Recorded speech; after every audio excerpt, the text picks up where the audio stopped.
Hey everybody, it's Jason Blaha here, and today I want to chat with you guys a little bit about what I consider to be really your foundational movements, and it doesn't matter what training system you're running. This is really the easiest way to build overall size and strength is to use a squat, bench, deadlift, and then some sort of upper and middle back lift as your main exercises. And that can be either a row or a pull-up variation. I've gone through periods of time where I exclusively did rows or exclusively did pull-up variations. And either way, I got fairly similar results in terms of size and strength. Of course, my back responds to anything that I do, and I'm not saying you can't mix and match some of these things, but I do think your primary focus needs to be on one of those.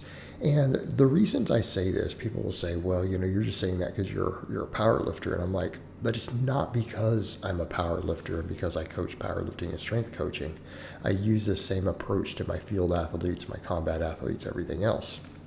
And here's the reasons that I say this.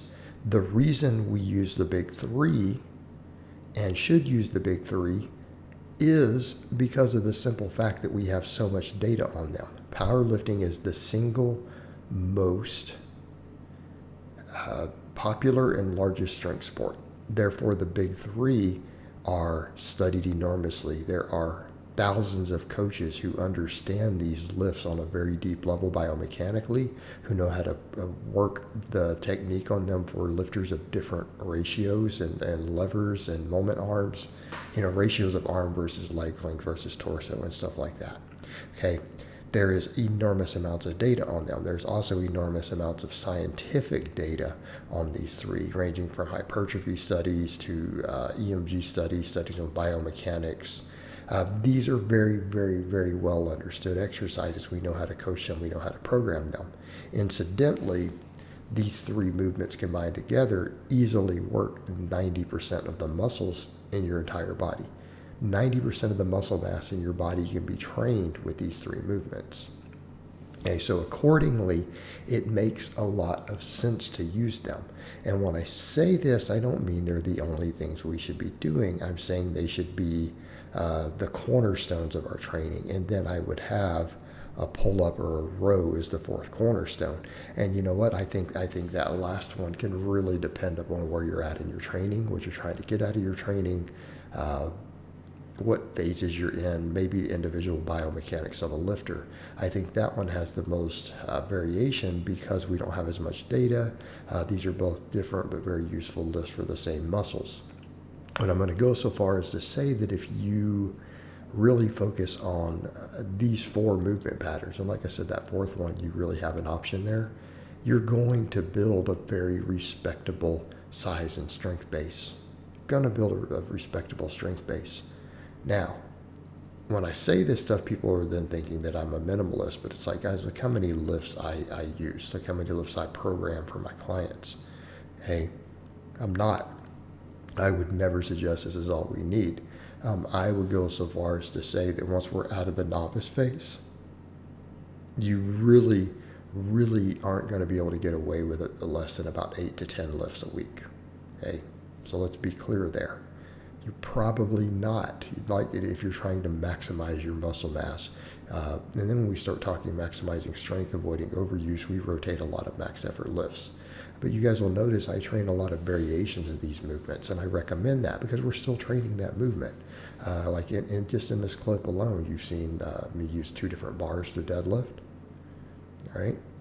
I do a lot of deficit work. I run bands, chains. For a lot of my lifters, I have them rotate sumo and conventional back and forth.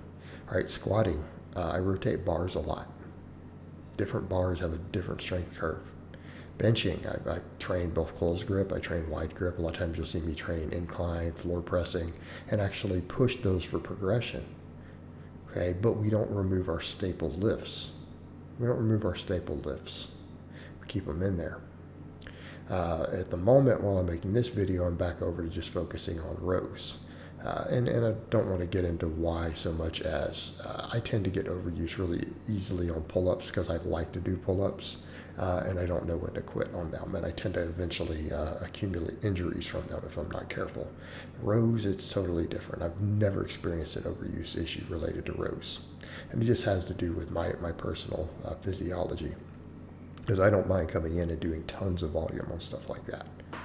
In fact, I like doing so. I have no issue running 20 sets a week of rows or pull-ups. Pull-ups, I'll get hurt doing that, rows I won't. But, minor side point. But the point I'm making with this stuff is you pick these and then you have covered every muscle in your body. Now, does that mean that it's going to be in a perfect ratio for your goals? No, because some people need more delt work. Some people need more tricep work. Some people might need more pec work. Someone else needs more hamstring, or someone else needs more quad than what these lifts are going to give you. So obviously we need supplemental lifts. And I think it's fair to say, I think this is a fair statement, that if you're working off of these four, I think you need at least one supplemental lift for all of them. Like in any good balanced program, you can take these four lifts, big three plus a back exercise, focus on training them hard, progression, various rep ranges. I'm a big fan of heavy singles followed by volume work, even on the big lifts, right? I think it's very, very effective. But I'm going to go so far as to say that each of these four lifts needs an accessory. And I think that's fair. Every one of them is going to leave something lagging in your body, either visually or performance-wise. You need to train that. So what do we mean? If your hamstrings are limiting your deadlift, if they're the weakest muscle in your deadlift, you need to do some additional hamstring work. Okay.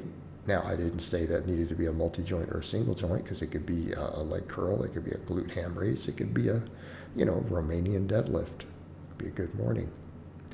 All right. If your quads, for example, are limiting your squat, you probably needed a quad exercise. All right. Let's go down the road with this. Rowing. What if your arms are limiting it? Well, you might need some extra arm work.